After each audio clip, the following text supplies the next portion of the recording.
Thank you so much to Casa de la Luz for having me. An announcement up top, everyone. If I seem a little low energy tonight, if I don't seem my usual, it's Caitlin self, it's because it's been a bit of a rough month here in Los Angeles, California. We have 4 times the amount of people at my funeral home that we usually do.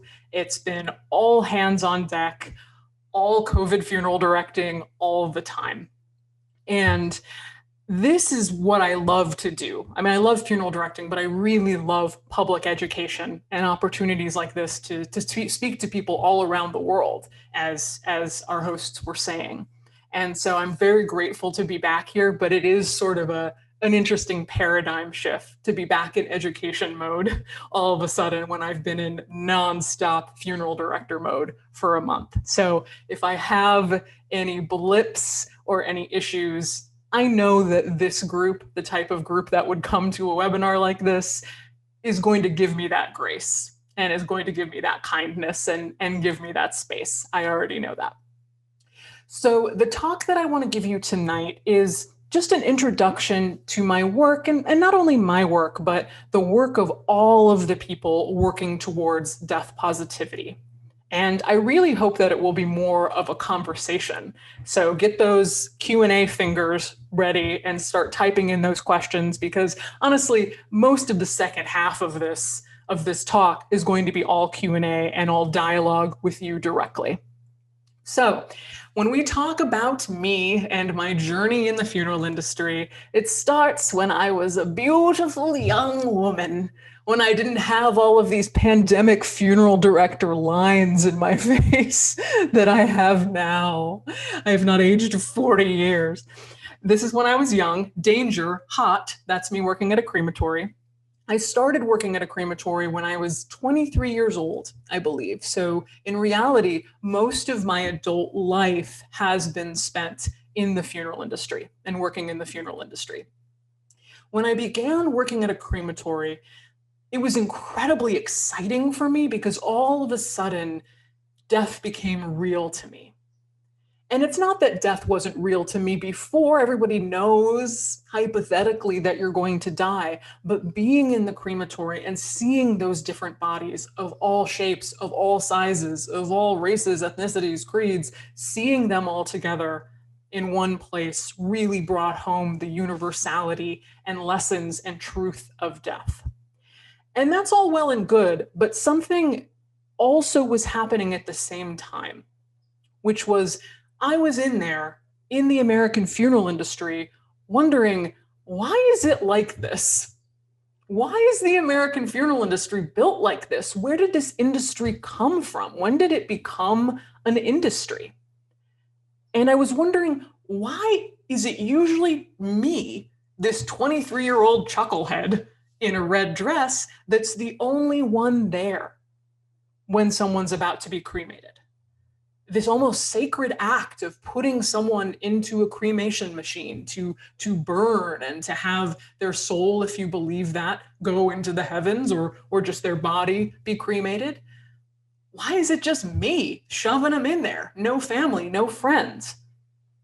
And as I started to learn and I started to research, I started to understand that the funeral industry is built on this. It's built on the separation between the family and the professionals behind the scenes. So I had questions like, is the rest of the world like this? Are funerals run the exact same everywhere around the world? And I discovered that that's not the case. And warning, by the way, you're about to see a corpse if you're sensitive about that sort of thing. Although if you're at this talk, spoiler, death happens, bodies happen. So I was able to travel several years ago to South Sulawesi, and that's in Indonesia. And the reason that I wanted to go here is because in this rural area, there is a ritual that they have called the Manene. And during the Manene, every year around August, they take out their dead. They bring them out from where they are being kept, and they clean them off. You can see they're pulling off the clothing. off the dead body. They're giving him a whole new fresh look. He's got new glasses, they comb his hair, they dust him off. And the reason they do this is they have a very genuine feeling of continuation with their dead. They believe that the way we might think that a loved one comes to visit us in some way in the form of a bird or a light wind, and we say, I bet that's my mother looking down on me. The people in this village believe it's the literal corpse where that happens. So when you go and they're cleaning mom in this instance, or grandmother, they talk to her and they say, hey, here's what's been going on in the village. Here's what happened with dad. Your niece is coming up soon from Makassar. These nice random white people, me, brought you some cigarettes as an offering. And it's a completely different way of looking at death. But at the same time, I have to tell you, as an observer, it felt completely normal to me. There was nothing weird about it or spooky. You see online sometimes people leave terrible comments about this ritual. Like, how can you not let these people rest in peace? It's absolutely beautiful. It's a ritual that feels just as normal as a potluck that I had growing up. It's families coming together and doing this ritual that means a lot to them, and crying and grieving and remembering the person who has died. Another example of a place that does death so differently than us, but is actually so close, is Mexico. Now, when you think, I know you're even closer in Tucson to Mexico than we are, but when you think of something like Dia de los Muertos, you probably think of something like this. You're thinking of the aesthetics of Dia de los Muertos, or Day of the Dead. And that's somewhat of a problem because the aesthetics are the commercialized version of what Dia de los Muertos are. It's a way to sell the idea of Day of the Dead. And it's not that this iconography doesn't mean a lot to the Mexican people, but it's not like Mexican Halloween. It's not a day to paint your face and wear a crown and eat little sugar skulls. That's not what the crux and the real meaning of the holiday means to people in Mexico. When I was able to travel there, when you go into the cemeteries on the night, they're just, I think I thought of it as like being in the center of a beating heart, because it's filled with candlelight and filled with flowers and filled with offerings for the families. And it's so clear how much the space is held. That's a term that we use a lot in hospice care and in funeral care, which just means you're giving people the space and the bounding to feel safe in their grief. And I remember there was a grave for a young child that had died, I think, a dozen or more years ago. So this child had been dead for a while, and yet the grave was still fully decorated with candles and offerings, because anybody who has ever lost a child will tell you that grief doesn't go away. That's not a 3 days off of work and then you're bucking up and you're back to normal life situation. This is something that stays with you forever. And most grief is like that. Most grief is something that is an up and down journey that can last for the rest of your life. But in the United States, we don't give people the space for that. We don't give them something like this. We don't give them our version of this. And I don't mean we just steal Dia de los Muertos or the Manene. I mean that what is our version in the United States of that kind of ritual, of that kind of ceremony where we say, hey, are you still grieving? That's okay. Of course you are. Let's find a way to learn about the person who died and honor them and keep that relationship going.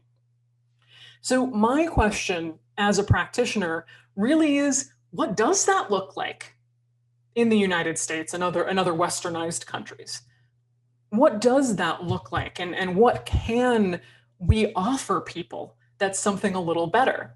And in the United States, the reality is you only have to look to 100, 150 years ago to see when we have something better than what we have now. It used to be that when someone dies, it was a community affair. Usually the women in a family would take the body, they would wash the body, they would close the eyes, they would close the mouth with a cloth, they would put it on some sort of ice if that was available. Food would be made, the community would come in, your nephew would build the casket, some people would go out and dig the grave. This was all done within the community. And it was a meaningful time. It was a meaningful time of transition. So what happened? And this is when it really, back in the crematory, I'm wondering, why is it like this? Why is nobody here? When you do a little research, you start to really understand why we have the relationship that we do with death in these countries. For me, I think you can see the crux of it starting as the American Civil War.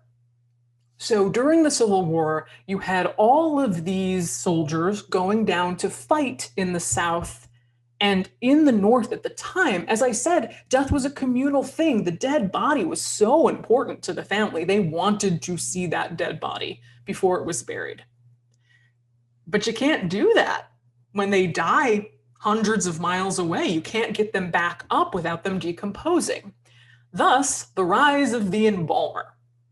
This is an embalmer. Embalmers would set up their tents on the battlefield in the Civil War, almost kind of like ambulance chasers. They'd go from battle to battle, and they'd set up shop in order to chemically preserve the body so it would be able to be put on a train and sent back up north. Now, at the time, this was actually a really helpful innovation. And even now, if you want to send your body halfway across the world, embalming them might be a good idea. And early embalming was actually, you would just kind of disembowel them and put sawdust and some chemicals in them, including arsenic, which we now know is a terrible idea because that arsenic is very deadly for the embalmer and is still in Civil War cemeteries to this day, in the groundwater, etc. So arsenic, not so good. Formaldehyde, not the best, but certainly better than arsenic. So this was not a terrible idea or innovation because it got the body where it needed to go, still somewhat recognizable. The problem comes, and this is, I think, the most crucial moment in death history, especially in the United States, is these embalmers could have gone away at this point. They could have said, we did our job, or we're still going to be around, but it will just be for specialty jobs. But they didn't do that. They said, we are now funeral directors, embalmers, undertakers, funeral home owners. And this began the rise, this was the early 20th century, this began the rise of the funeral home and the idea that you needed a professional to care for your dead. It was really when capitalism kind of snuck in and reared its ugly head and said, now, actually, the family that was doing everything, washing the body, closing the eyes, closing the mouth, digging the grave, all very romantic and lovely, you are no longer in charge. Now it's funeral homes that are in charge.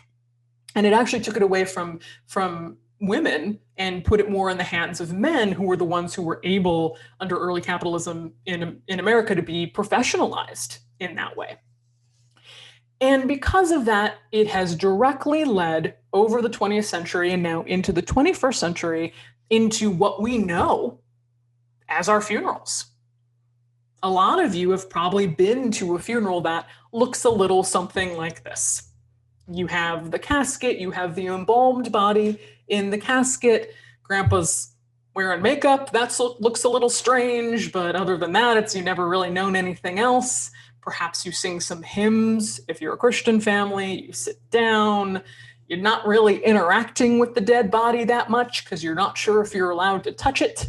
And then you go to the cemetery and you set the casket down, but you're not digging the grave and you're not really even there when it's lowering down to be buried. And then everyone just kind of walks away, backs away. And you're like, wait a second, what just happened? And it's interesting to me sometimes people say, and this is very rare, but it does happen. People say to me, you know, you shouldn't be speaking negatively at all about these American funeral traditions because you're speaking against people's religion. None of this came from religion. This is all capitalism. 100%. It is not connected to the Christian religion, the Jewish religion, any religion. This is a funeral industry that developed. I call it the funeral industrial complex when I'm feeling crotchety, which is often, as maybe you can tell. So I think that if this is meaningful for you and you find a lot of meaning, or you had grandma's funeral like this and you really enjoyed it and it brought a lot of joy to you, this is the de facto of the funeral industry. So this is always going to be available to you. And nothing that I or my colleagues or reformers are going to say is going to take that away from you. But I think there is a large group of people for whom this is no longer meaningful, for whom this no longer brings a lot of a sense of ritual or joy or connection or space to grieve with the dead. And so what we want to think about is, how can this look different in America? And there are actually a lot of really good people doing good work, trying to figure out how to do this better. And to be honest, a lot of the things that we're doing are just bringing back old things. And things that Jewish people and Muslim people have been, because of their religion, have been doing the whole time. We've just lost it as far as laws and the larger community. So one idea is, can we return to home funerals and community death care? Can we return to taking care of our own dead in a more meaningful way? This is the Good family. This is a home funeral that they have. As you can see, the body was just kept at home. It didn't go through the funeral system. It didn't send it off to be embalmed and then show him off that way. They just kept him at home in bed, where he was perfectly safe. And it was perhaps even more meaningful because his wife got to be with him and care for his body in that way. And then they had a nice, simple, looks like pine casket that he went into with his guitar, and he was buried that way. And so there's a real return. And I think we've really only recently, in more popular parlance, this term's been around, but in more popular parlance, started calling it community death care, community-led death care. The idea that the family and the community are just as much experts on the dead body as a funeral director is. And listen, I'm a funeral director. I'm the first to tell you, what I do is not some magical thing that you could not learn to do when it comes to taking care of the body.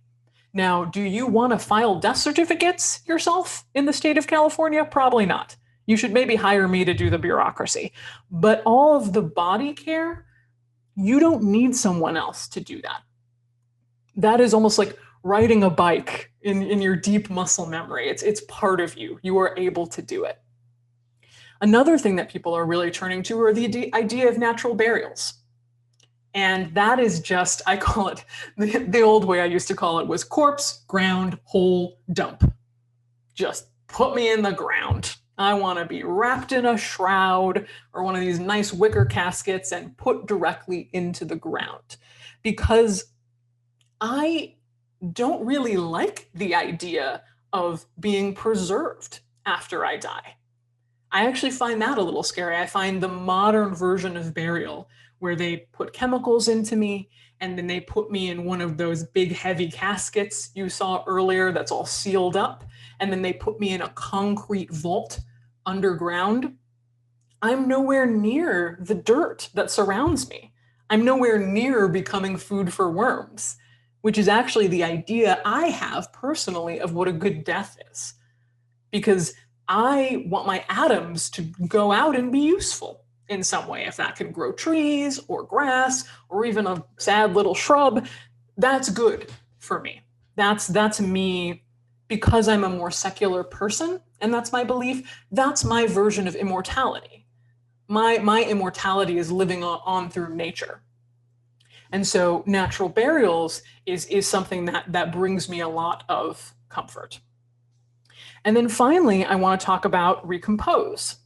Some of you may have heard of this. This is essentially human composting or recomposing the body into soil at death.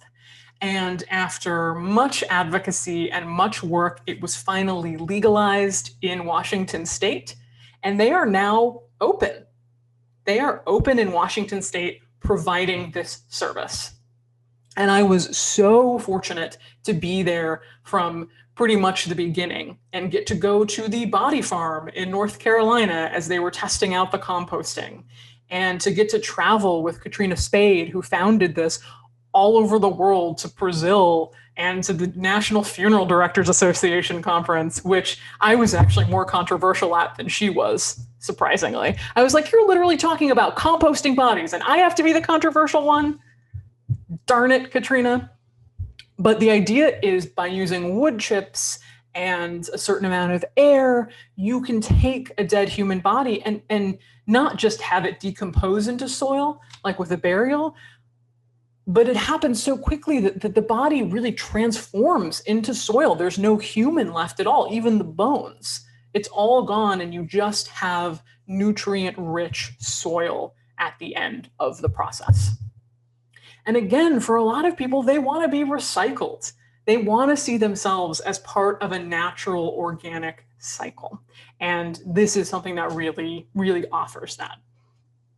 So even though these new ideas about how we can look at death offer us so much financially, spiritually, for the strength of the community, we are still highly discouraged from having this conversation and for talking about it. And this commercialism of death, how commercial it's become over the years, really encourages us to keep it out of sight, out of mind. And I referred to the pandemic earlier, but I think that the pandemic has shown us more than anything the real consequences of not having a relationship with death. Because the reason that it's been so easy for such a large group of people to deny that the pandemic is even happening and that this is going on is because death denial is accepted and encouraged in our culture on a day-to-day basis. So if you don't have that kind of conversation, you can still come up with conspiracies and these ways to wiggle out of having to accept that death is real and that it's going to happen to us all. My advocacy is actually quite the opposite of that. It's called death positivity, and it encourages you to bring death into your life, to make that an active choice. And just being at an event like this tonight, that's what you're doing. You're doing something death positive because you are walking towards death. You are not turning away from death. So I wanted to go through the tenets of death positivity with you just briefly to kind of wrap us up here, to start off our conversation and continue it forward, and to make sure you understand what's at stake here. So tenet one is, I believe that by hiding death and dying behind closed doors, we do more harm than good to our society. I firmly believe this. I believe that you are a more self-aware, and I think science bears this out, you are a more self-aware, better person when you have a relationship with death, when you have a daily conversation with death. And you understand that the knowledge that you're all going to die impacts you in your day-to-day life. Think about this. Animals, most of them, get to live their lives in the present, in the beautiful present. How nice would that be if you got to wake up and go, I'm eating some food. Oh no, a lion. Oh, I outrun him. It's fine. We're all good. I'm just going to go back to eating food. That animal, that antelope, let's say, is not sitting there thinking about the cosmos and the heavens and death and how they could die at any moment. They don't have that capacity to see themselves as this larger creature in an cosmic arc that will someday die. But us humans, we know we have to live every day with the knowledge that we will someday die. And that's a huge burden that we have to live with. But you are a more self-aware person when you are in that dialogue. When you are aware that a lot of what you are doing in your life, including what you're trying to achieve, what you're trying to accomplish in your life, comes from the knowledge that you will die. So denying that that's what's happening and that death is this prime motivator for us is something that I believe does a lot of harm to our society. So next up, I believe that a culture of silence around death, I think that it's, I know these tenets, but it's like slightly covered by my row of folks. I believe the culture around death should be brought in through discussions, gathering, innovation, and scholarship. That's exactly what we're doing here tonight. We're having a discussion around death. We're all being brought together. We're at an event. And something I would say is that people all the time believe that to contribute to this movement and to be death positive, they need to become a funeral director, or they need to become a hospice worker, or they need to get this career and enter this full time. That is not true. I would suggest that you find the thing that is most meaningful to you and you pursue that. For you, it might be you're fabulous at holding events. You're an artist and you want to create something for an event. You want to put together an event like this. You want to do death cafes. You want to do death salons. You want to do something that an online event or an online community around death. That is just as valid a contribution to the death positive movement as becoming a funeral director. Because everybody should do what they are best at, because it's also the thing that's going to keep you around the longest if you're contributing something that you're good at it and you like. I believe that talking about death and engaging with my inevitable death is not morbid, but displays a natural curiosity about the human condition. Boy, howdy, I think that after the pandemic, people now know that those of us who have been talking about this for a while are in a much better place than a lot of Americans who just got kind of dumped into the deep end of the pool. Or people around the world, I should say, not just Americans. And there is really a sense that I have here.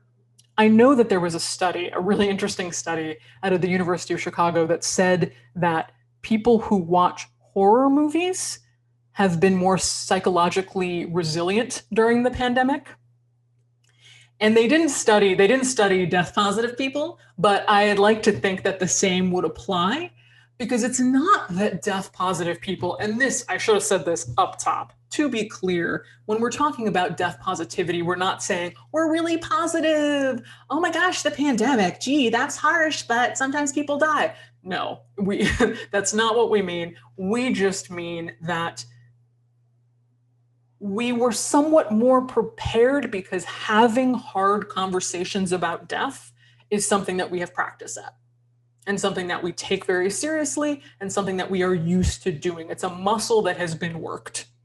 So some families are because of the pandemic, having this conversation for the very first time. But as a death positive person, you've had this conversation many times. It doesn't make the pandemic any easier, but it means that you have the capability and you're the person in your community who really knows how to have that conversation in an open way. I believe that the dead body is not dangerous and that everyone should be empowered, should they wish to be involved in the care for their own dead. When the pandemic started, I was extremely nervous because this is actually one of my deepest passions in the world, is letting people know that the dead human body is not dangerous. That is somewhat of a lie that has been created by the funeral industry, because that's important. That's what makes them professionals. They're the ones who are qualified to take care of the dead body, the dangerous, scary dead body. And if everybody knew that you could just take care of the dead in your community and it was completely safe to be around the dead body, that might have some negative repercussions for the industry and for the way that we see death. So I was worried about the pandemic because I was worried, oh my gosh, what if it turns out that these dead bodies are really dangerous and now we have thousands of dead infectious corpses? Turns out, probably not. We don't have the final science on it, but the way that viruses work and everything that we know, COVID probably dies with the dead body. And for us as a funeral home, we are much more concerned, to be honest, about all of the family members who were around the person dying, who we now have to be in some proximity to, much more so than the actual dead body itself. Does that mean we're not taking precautions? No, because the final science isn't in. But the vast majority of dead bodies, unless grandma had Ebola, which, spoiler, she did not, completely safe to be around and to touch and to wash and to be present with. You do not have to worry about that. This one is doing a lot. I believe that the laws that govern death, dying, and the end of life should ensure that a person's wishes are honored regardless of sex, gender, racial, or religious identity. This is so important, and I think that there are so many ways that this has come to the forefront this year, because death is not equal, especially here in the United States. There's so much more access that some people have to the idea of a good death than others. And those structural inequalities are very important to have a conversation about. And that's what death positivity, I think, grants us. It gives us the grace to say these are tough issues, systemic issues that don't necessarily have an easy answer. Why Black people have such poor healthcare and why they die earlier, why Native Americans have the same, why so many Latinos are dying right now in Los Angeles from COVID. You have to be able to boldly and honestly have those discussions and not be afraid to have them because death is scary or talking about race is scary or whatever it is. That has to be part of the dialogue because we want everyone to have a good death. And this is an interesting thing to think about. Sometimes I am asked, okay, so you have, your organization is the Order of the Good Death, but not everyone has a good death. And my response to that is, but that's still the point, right? Isn't what we want is for everyone to have a good death, regardless of where they're coming from, a death that reflects their values and their ideas of what a good death is? And I think people do understand that. I think that we are not equal right now, but it's something that we are actively working for, and we have to be able to have those open discussions about it. I believe that my death should be handled in a way that does not do great harm to the environment. Nobody is claiming that having a natural burial or doing recompose is going to stop climate change. Even though cremations are not great for the environment. People think of cremation as the environmentally friendly option. In fact, a single cremation uses the natural gas equivalent of a 500-mile car trip. So there is a lot of natural resources that are used when you choose cremation, and even more so when you choose to be embalmed in a heavy or metal or wooden casket in concrete in the ground. And to me, it's not even so much that just putting my body in the ground is better for the environment. It's more the intellectual exercise. It's more when I put my body in the ground, I fundamentally shift before I die to seeing myself as a renewable resource, to seeing myself as organic matter, to seeing myself as something that is recycled into the earth. And that affects how I lay out my environmental principles within my own life before I die. And if everybody had the idea that that was their end, that might affect how a lot of us live out our environmental principles in our lives. I believe that my family and friends should know my end-of-life wishes, and then I should have the necessary paperwork to back up those wishes. It's an important two-parter. Yes, telling people what you want is important, but you also have to do your documents, your advance directive, your will. And it's interesting how many times I've heard during the pandemic, people say, yeah, my mom is 75, but she won't have the conversation with me about end of life. She just won't do it. And it's like, your mom is 75 during the pandemic. Like, if this is not happening now, When is this going to happen? And advice that I give to people is that if you are a death positive person, or you identify as someone for whom talking about death is an important part of your life, that's not necessarily how your family is going to feel. That's not necessarily how they are going to see the world. They are not maybe in a place where they can say, yes, the most important thing I can do is have this hard conversation about my own death. They may not be there. What I encourage you to do is to bring it up, but don't bring it up from a place of, Mom, don't you know you need to do this? Or, Dad, it's only logical. You're a logical guy. This is going to be terrible. You're going to do everything wrong. Don't come with that sort of attitude. You think that would work, but counterintuitively, what I have found is that if you approach your parents, your grandparents, your partner with an attitude of a sort of humility and being honest about your own feelings, even if that's hard, that can work better. So for example, something like, Dad, I want you to know that I am so scared that you are going to die, and I am not going to know what to do to help you. And that I am not going to live up to your wishes and what you want. And I want you to know that haunts me. And it gives me a lot of anxiety and pain. And I know that you do not want that for me. And so it would mean so much to me if you would have this conversation with me about why and what you want done with your body. And they still might not do it at first, but I promise you, I have seen it work where that plants a little seed. And maybe it doesn't work the second time. And maybe it doesn't work the third time. And then all of a sudden, you're visiting your dad, not right now, but when you can, and he plops down next to you and goes, well, I want a cremation and I have a plot at this, but, and you're like, wait, what? Oh my God, he's talking. This is not a drill. So that can work if you are able to keep putting that idea in their heads and keep showing that it's a safe space to talk to you when they're ready.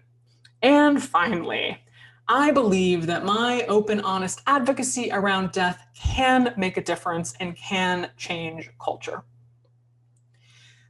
I think one of the most important things that we can do right now is not let the pandemic make you death negative.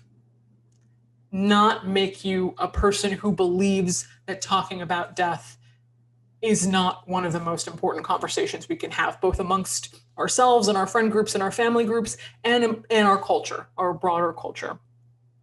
If anything, it's now the time to be even more death positive. And I don't mean right now, this second, I mean even more at the end of 2021 into 2022.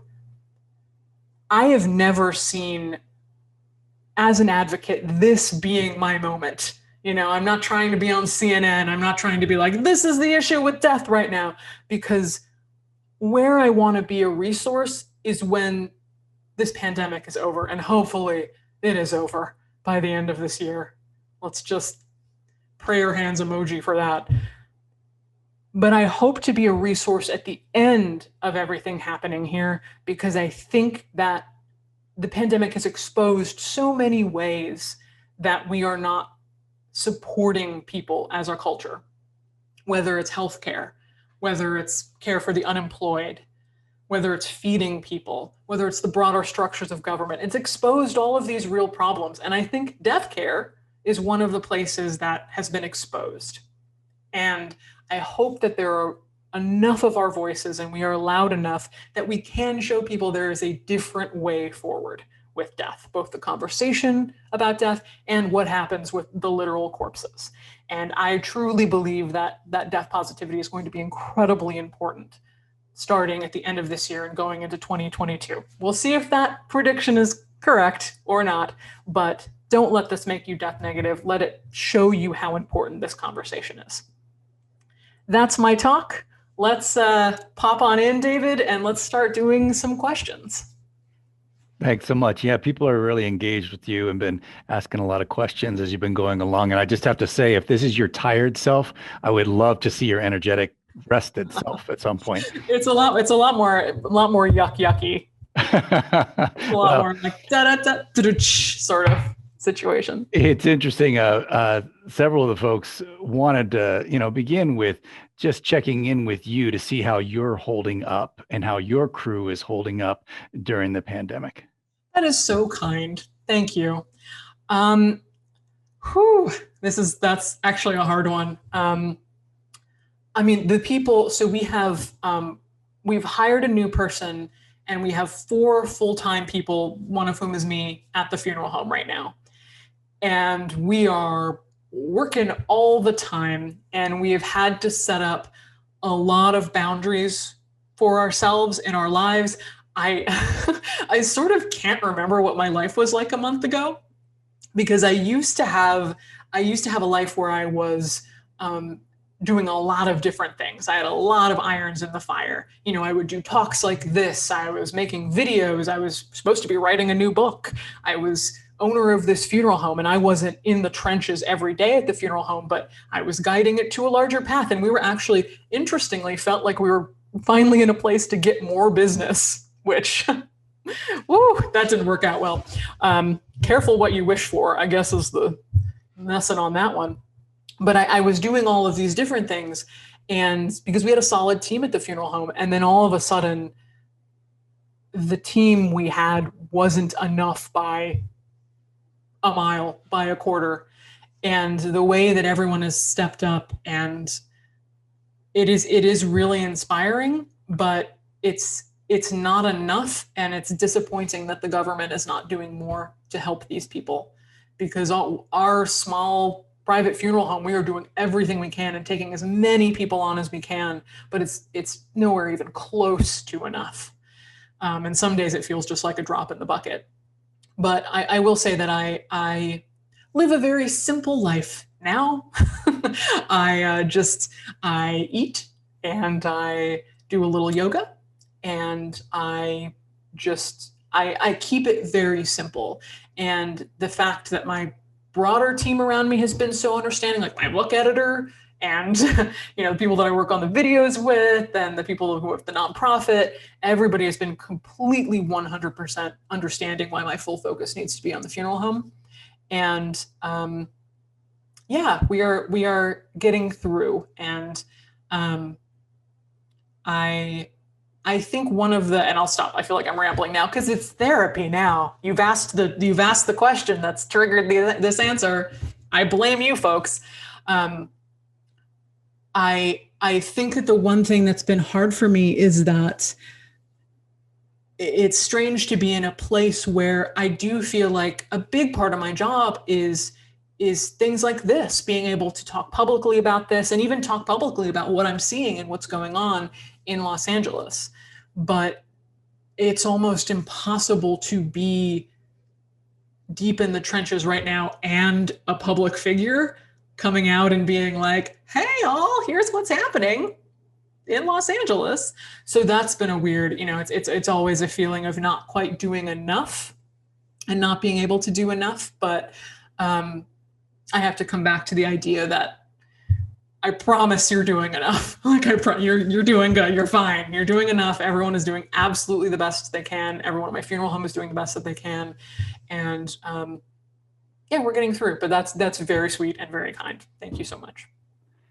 And I think too that what I see reflected in the questions is that people understand it's not all on you, Caitlin, that we all have responsibility in this. And some of the questions have to do with how we, all the participants, can advocate for death positivity and death rights. And I'd like to read one question to you that reflects this. It says, I'm a 16-year-old who is learning about death positivity, and I want to bring the problems of the modern funeral industry to my social justice club. I want to bring up the racial discrimination, environmental problems within the industry to the club, and more to the group. I don't know how to bring up death positivity to them. I think it's an important talk. It's important to talk to them about the subject of death care and how it's impacting the environment and society. How should I present this to them? Great question. You're a killer moderator, David. You really got the flow. You're doing great.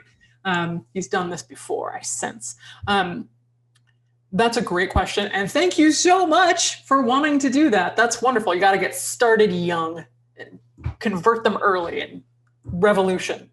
Um, well, a first place, just logistically, a first good place to start is myself and primarily Sarah Chavez, who runs the Order of the Good Death and the Order of the Good Death website, has put together such an amazing resource section there, one that we're actually going to be expanding even more throughout this year. It's been put on hold for obvious reasons.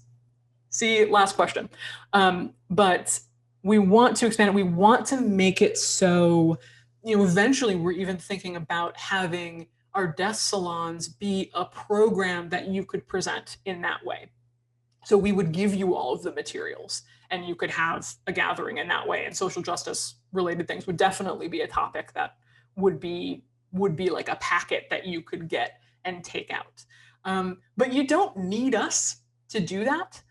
You absolutely, with your resources and with your passion, can create this yourself. Ilua Arthur, who I am working on, who just made a course with called Mortal, is an amazing social justice and death advocate. So look up her and look up her work.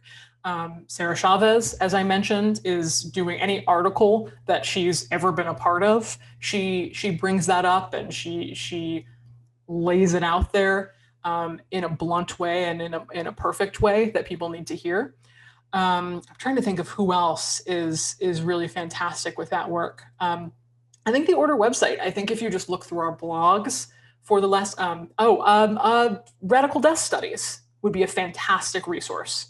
Center for Radical Death Studies. That's a website, nonprofit, all sorts of good readings and resources. You may even, I don't know how your justice group works, but you may want to do readings that the whole group can read and then come together and do that. That's a great place to find that. Yeah, I think I have more than, because it says the host has stopped my sharing. Did that really happen? Well, you can keep going. I think it's fine. You're still on. Okay, all right.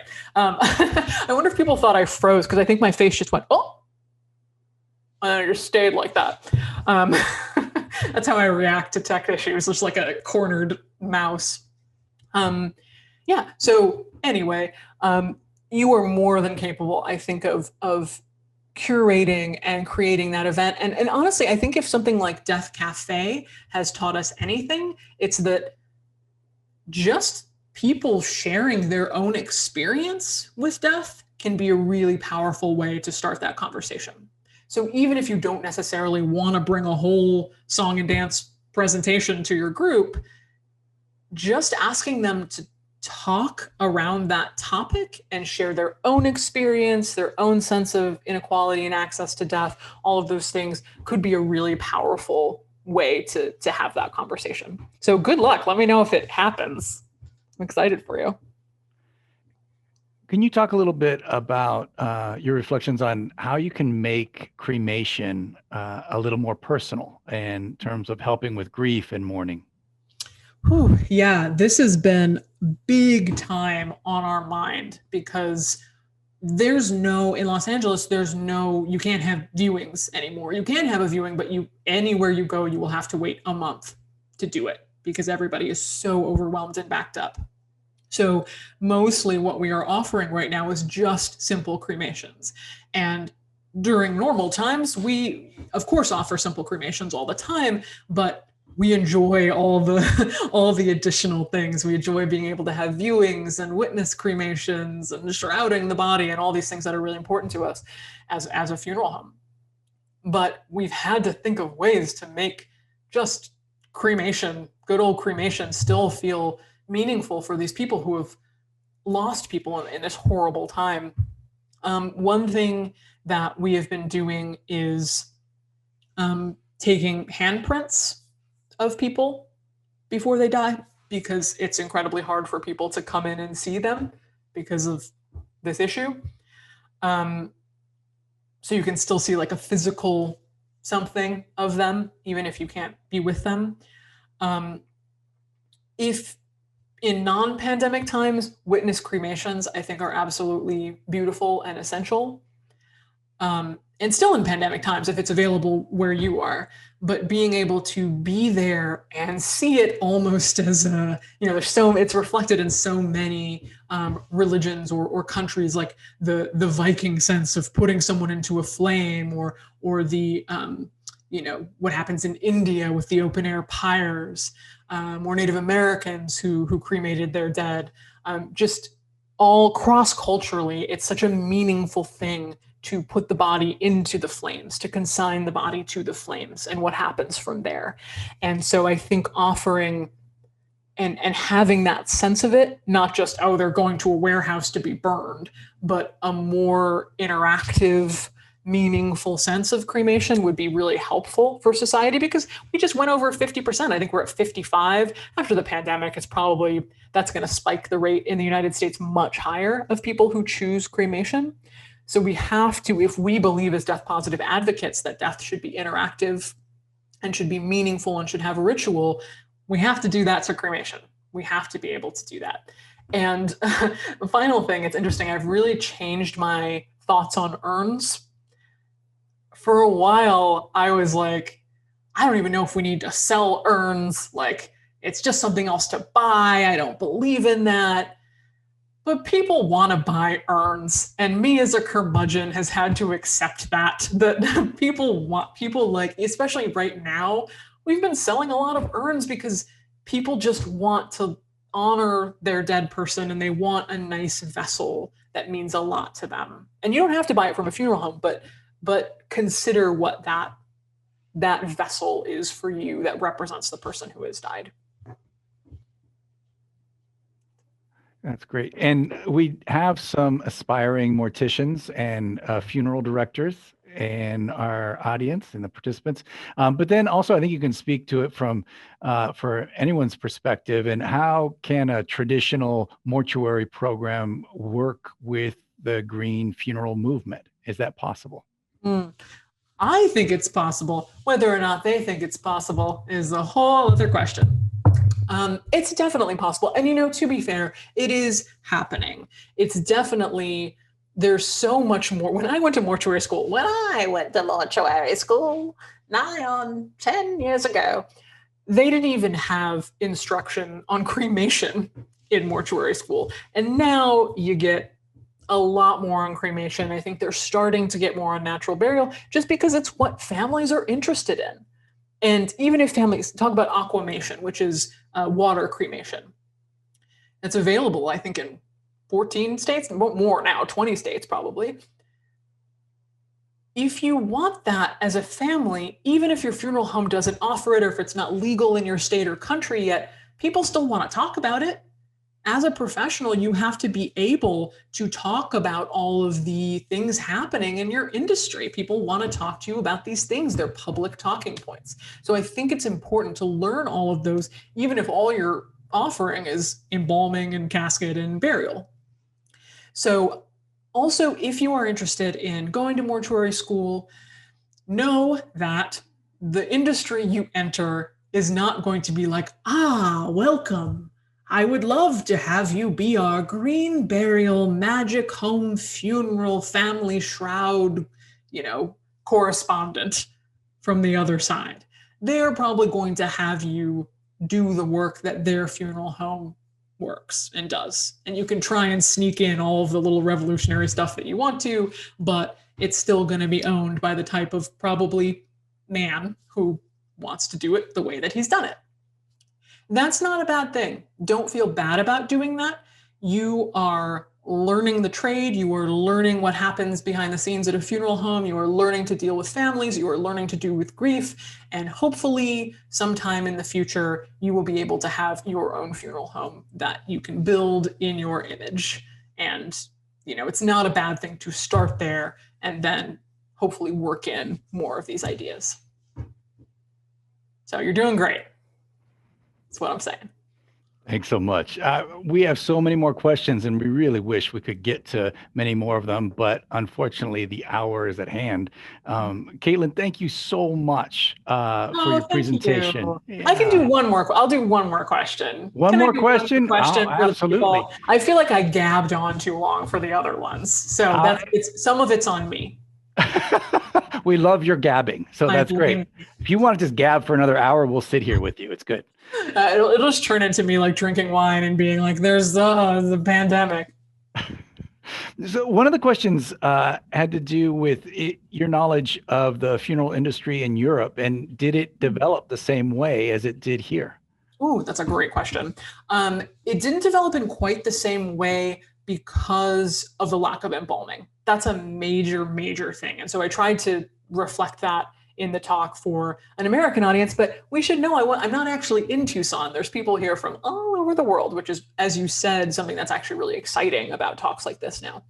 Um, but embalming and the idea embalming was what, because it was interactive with the dead body and it was preserving the dead body and it was cleaning the dead body, that kind of body work and preservation is what made the professionals professional. So it's what they hung their hat on as, we need our own, union and workers group, and we need to be licensed in this really intense way. So for example, I could go to the United Kingdom right now and say, I'm a funeral director. Hi. And not because I'm actually a funeral director. I mean, I could just say it. And I open a funeral home. Same thing in Germany, I believe. I can go, I am now a funeral director, and this is Caitlin's ye old funeral home under Jager's Inc. And that would be okay because their death laws are very different. They're much less attached to the idea of the funeral professional as a licensed professional. And that's really important. That ends up being important because it means that the barrier to entry is much lower. And the real science is here on this. We have all sorts of studies that show that the licensing requirements in the United States keep women out of the funeral industry and they keep minorities out of the funeral industry. It's as simple as that. And the reason that we don't see a more inclusive funeral industry is because of those licensing requirements created by these folks in the early 20th century that wanted to keep things professional and wanted to make sure they were the ones that were the funeral directors. And there are some versions of that in other countries, but nowhere has it developed in the way that it developed in the United States, which is why we have such a kind of notoriously restrictive funeral industry. So that's a great question. I am incredibly jealous of Europe all the time, is the story of my life. And other countries too. Thank you for that answer and for the whole evening. We really appreciate it. It was such a pleasure to have you kick off our year-long virtual conference. So thank you so much for having me. And I genuinely mean that this was a very nice break from what I've been doing, and it wasn't a burden at all. And it's really nice to get back to having these conversations and talking to you all. So thank you so much for having me. We'll bring you back again to do this. Okay, yes, please. I want to come to Tucson. I love Tucson. I'm in. I want to let everybody know that next month on February 25th at the same time from 6 to 7, Tucson time, we will show the short documentary, Caregiver, A Love Story. It's the tale of a man struggling to care for his dying wife who decides to forego further treatment for her cancer and die at home. Her husband leaves his job to become her primary caregiver, a role for which he has no experience and little support. This film highlights an essential yet largely unseen workforce, that of the family caregivers. Dr. Jessica Zitter and Kevin Gordon, director and producer of the film, will be with us to lead the discussion and answer your questions. So please go on to the foundation website to register for this event. We look forward to seeing all of you back here next month on February 25th. And on behalf of the Casa de la Luz Foundation, we want to thank all of you who participated this evening, and we look forward to next month's gathering. Take care and be safe.